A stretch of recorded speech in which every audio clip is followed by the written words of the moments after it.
గురుగారు, అలాగే సింహరాశి వారికి ఈ వారం ఎలా ఉందంటారు? సింహరాశి వారికి ఒక్క గ్రహం కూడా సహకరించట్లేదు. ప్రతి విషయంలోనూ జాగ్రత్తగా ఉండాలి. సింహరాశి వారు ఆత్మవిశ్వాసంతో పనులు మొదలు పెడితే మంచి జరుగుతుంది. ప్రారంభించిన పనులు సకాలంలో పూర్తయ్యేట్టుగా ప్రణాళికలను సిద్ధం చేసుకోవాలి. ముఖ్య కార్యాల్లో ఆటంకాలు రాకుండా ముందస్తు ప్రణాళికలు అవసరం. గతానుభవంతో నిర్ణయాలు తీసుకొని వాటిని అమలు చేయాలి. అడుగడుగునా విఘ్నాలుంటాయి. ఓర్పుకి సహనానికి పరీక్షాకాలంగా ఉంటుంది. ఏదీ లోతుగా ఆలోచించవద్దు. ఏ విషయాన్ని మనసుకు తీసుకోవద్దు.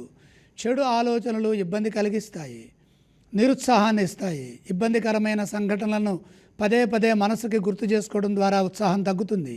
ధైర్యంగా ధర్మ మార్గంలో మీ కర్తవ్యాలను మీరు గుర్తు చేసుకొని వాటిని సకాలంలో సరైన సమయంలో పూర్తి చేయడం చాలా అవసరం.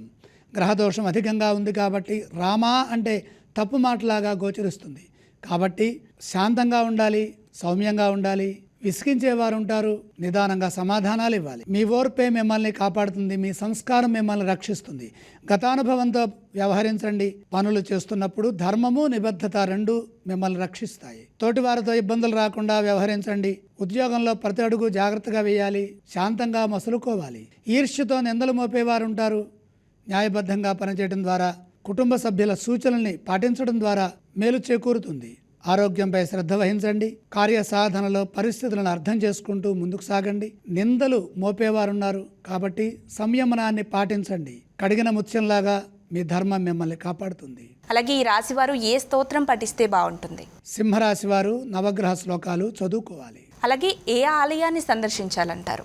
ప్రధానంగా సూర్యాష్టోత్తరం చదువుకొని సూర్యుడిని దర్శిస్తే మంచిది. ఈ రాశి వారు ఏవేవి దానం చేస్తే బాగుంటుంది? సూర్యప్రీతిగా గోధుమలు దానంగా సమర్పించండి.